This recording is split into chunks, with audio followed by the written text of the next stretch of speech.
This is a follow-up video to using axial lines to rotate to throw punches. So my first video was primarily focused on using the front qua. So here I am standing with 1 foot forward. This is the front qua. This is the rear qua. This is my line of attack. My elbow is low. And again, to review, the point is not to use our shoulder to punch, not to use any of the deltoids, completely relax this part, hinge here, causing that effect. So the effect here is not this, it is this. So I'm not at all activating these muscles, it's fully relaxed. So I'm throwing my arm using my body, and this is the leverage line. So I'm using the entire mass here, rotating around this lever, creating this huge force generation here. Okay, so it doesn't require any force of the shoulder, and in fact, if you add force to the shoulder, you're going to have this problem where you bounce back because you're trying to activate this. So we want to deactivate this inefficient lever, activate this efficient lever. The same thing can be applied to switching feet, right? So if I can put that same front qua that was here, put it back here now, so I've switched my stance, I can still rotate around my rear qua to do a rear punch. Now this is more or less, to put it in boxing terms, this is our cross, right? This is our jab, this is our cross. Jab, cross. So you can rotate on either qua, right? So if you want to do a rear weighted punch, which is here on the rear qua, or you can front weight that same punch. So here now, I put my weight on this qua and I can rotate this qua. Okay, same thing. I hinge around, but now my axis is this front axis. So I can do the same thing. And this, in boxing, you have a bit more freedom because you don't have any concerns for attacks on your legs. So you can do a front weighted stance, you can pivot on your front qua, and you can do that. You should still not, in boxing, never throw your arm punch. This is very bad for your shoulder. It's either going to cause injury or weak punches or both. So you still want to have this. You still want to have that axial rotation. So that's using those quads. Now, what's interesting here is to look at this movement that we have in Wing Chun, the Bong Sao to Tan Sao transition. This is the one that's actually pretty tricky. It's shown in the first form at the end of Tsun Tao. And it's tricky because it actually involves both quads in real life. So in Tsun Tao, we are only doing the hand part of it. And of course, Tsun Tao is a full body exercise. In fact, it's working all over internals.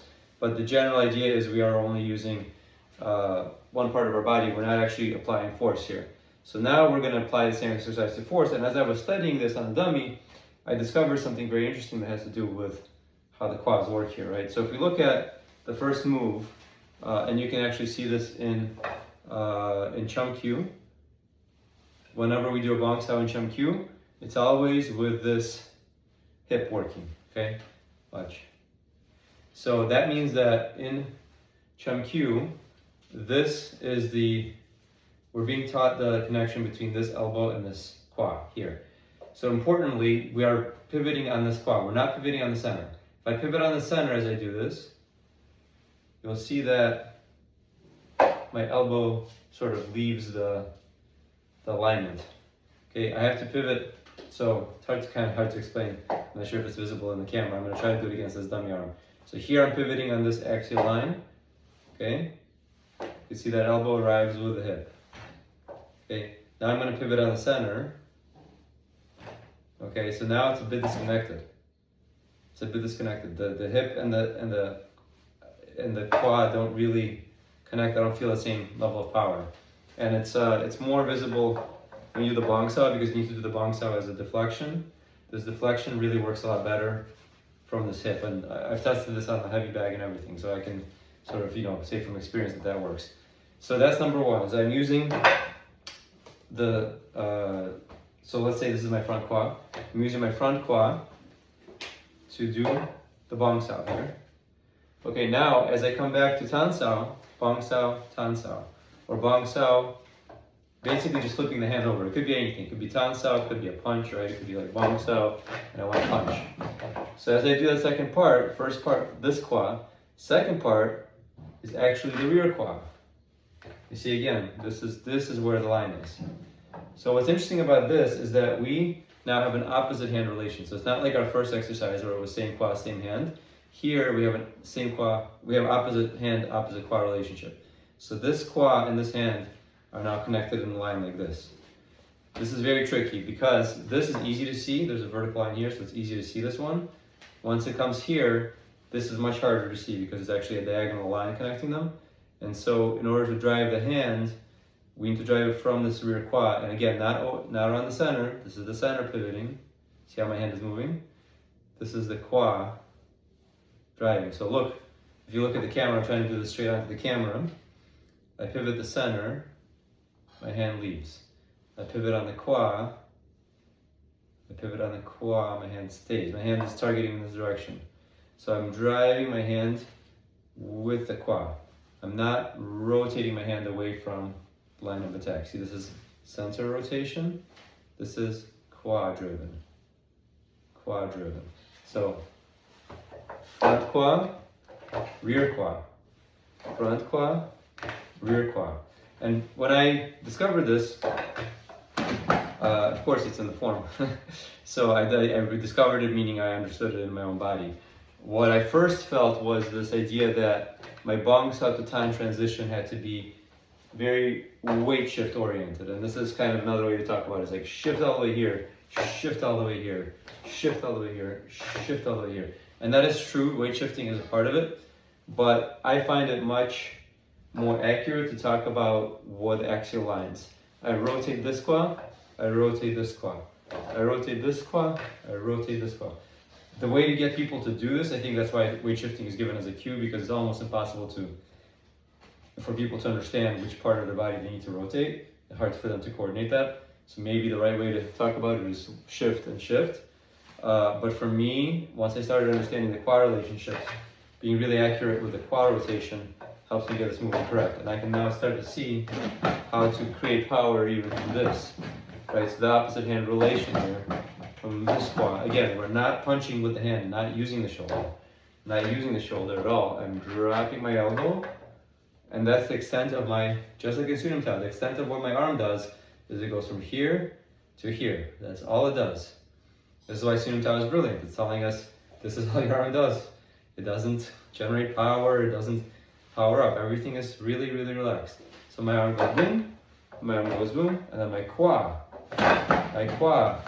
drives my whole body to create that motion. Quad. So you can work with your figure eight idea here. And I am adding a little bit of explosion here in my elbow joint, which is fine to add once you've started this motion, right? So once you've got this quad hand connection, see I make the contact, I can add a little bit of explosive power, but the danger of this one is you see what just happened to me, that I got thrown back. So if you add this power and you don't know what you're doing, you're going to lock yourself up. So it's better almost to like completely depower this, and not open that elbow joint, and not do anything, and just work from the quad. I did add the power that time. It's hard to turn it off. So you can make this a very smooth exercise where I'm just feeling the quad rotation. You're just circling around this thing and making that rotation. And what I found was interesting is that on this side, which should be my dominant arm, my right arm actually has a bigger problem making this move. And it's not because my right arm is a problem. My arm knows what it's doing. It's actually my left quad, which is the less coordinated quad, that can't seem to quite shift and align itself properly. When we talk about proper alignment, because you can't see it in the video, it's about knees. Okay, when I shift here, it's really key that my knee is targeting exactly where I'm hitting. So my knee, my hip, my elbow, and my hand all drive into that target. Boom. So if my knee collapses in this direction, leaking power. My knee under rotates and is still stuck over there, leaking power. So better if everything arrives at the same time into the target. So here, this knee accurately targets the dummy here. So when I do it on this side, boom, I rotate, I need to accurately target. And you can see on this side, it's a lot weaker. I'm trying to generate power from my arm, which is wrong, because I'm trying to compensate for the fact that my quad is not aligned. So front quad rotation, rear quad rotation. So this is what we have to work on to get that accuracy. Hopefully that's helpful.